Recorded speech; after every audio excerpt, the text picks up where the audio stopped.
Imagine a huge seaside metropolis called Zanarkand, the city of lights.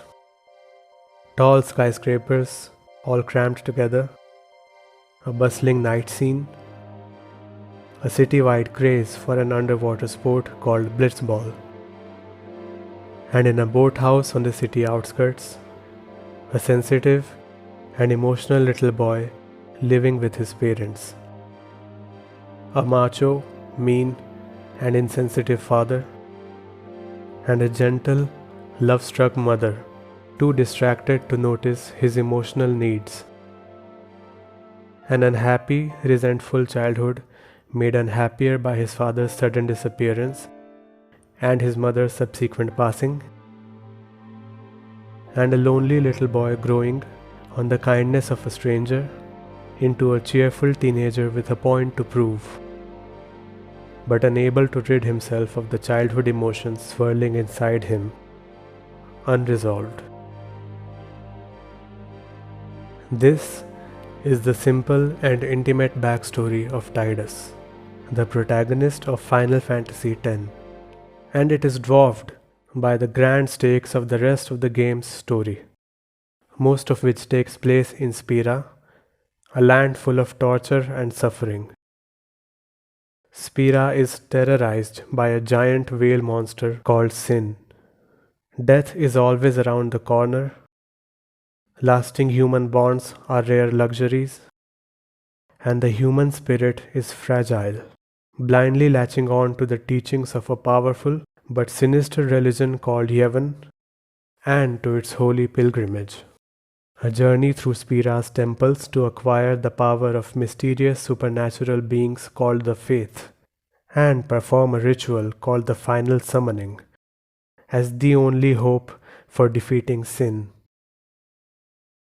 It's a happening world, a reservoir of many ideas and themes such as death, religion, technology, faith, independent thought, and perhaps most notably, universally revered heroic qualities like selflessness and sacrifice. And Tidus's small-scoped past seems simultaneously surreal and modest amidst all this. A simple, normal life lived with small motivations, and a closed little world of three people grounded in believable, if unfortunate, events. The people we are born as and the lives we live determine who we are and how we think, and Tidus's humanly small past is a part of who he is, in how he seems to prioritize his personal feelings towards himself, his home, and the people he loves over Spira's future. How naturally he disregards the Spiran culture, traditions, and religious beliefs, ignoring the larger picture in favor of the welfare of individual people, and how that provides him with an unbiased perspective, one that highlights his fellow travelers as the people they are, regardless of their status, title, race, or job. Riku, a cheerful and helpful girl, not a heretic albed. Auron, his lecture-prone godfather, not a distant legendary guardian. And Yuna, an adventurous and fun-loving person buried underneath her grand responsibilities, neither a summoner nor the savior of the world.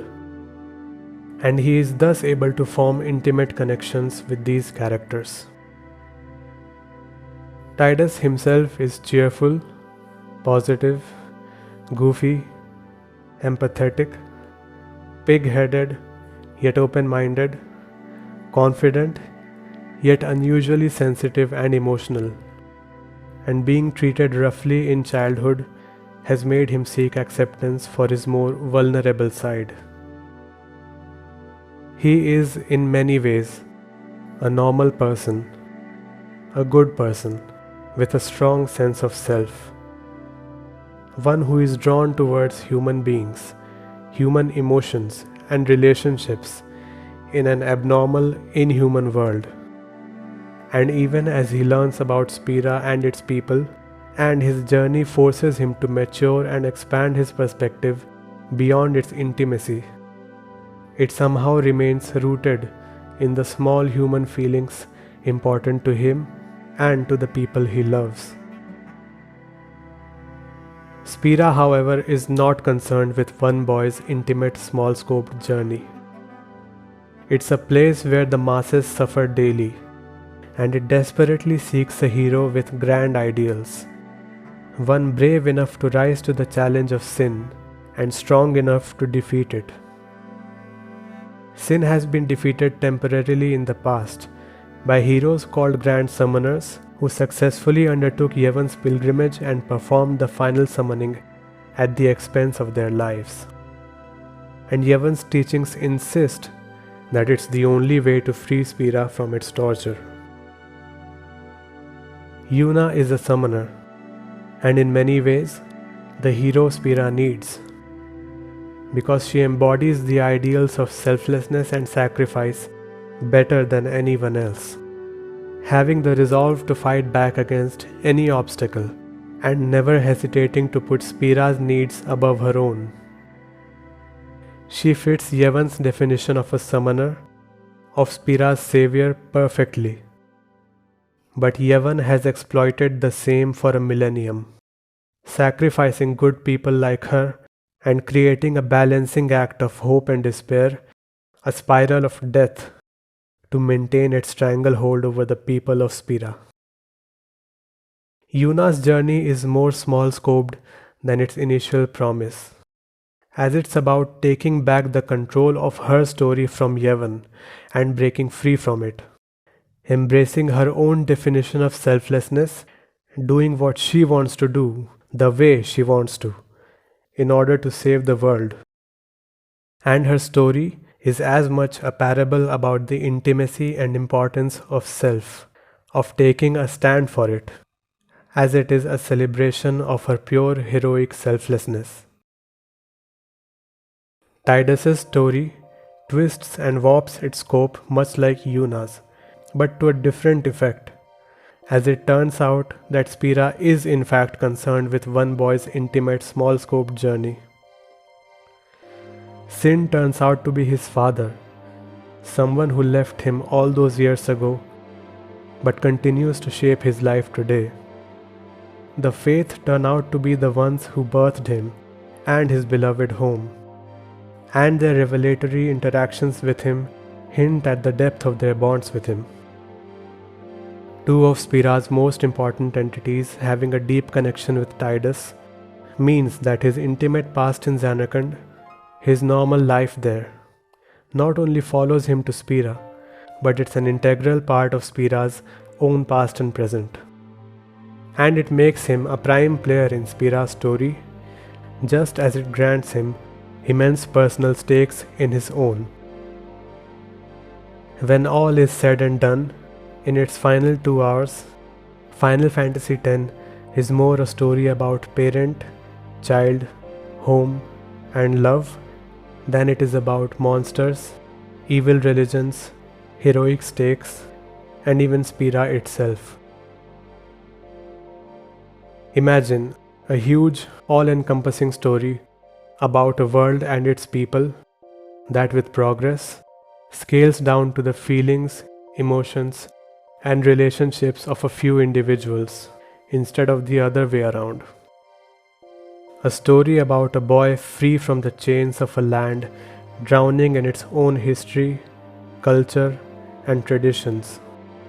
A boy whose agency comes from the intimacy of his tiny little personal world, rather than naturally heroic traits. That's how I like to think of Final Fantasy X.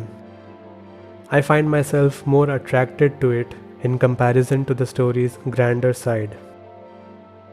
But I think it's still important to acknowledge that it has two different sides to it in the first place. And its unfamiliarly small scope is just as important as its familiarly big one, because the inherent attractiveness of the latter might make us dismiss the former, and we might be tempted to describe Tidus solely through familiar and big adjectives such as heroic and unheroic, cool and uncool, and selfish and selfless, when above all, he is a human being, a 17-year-old city boy in the most real and intimate sense.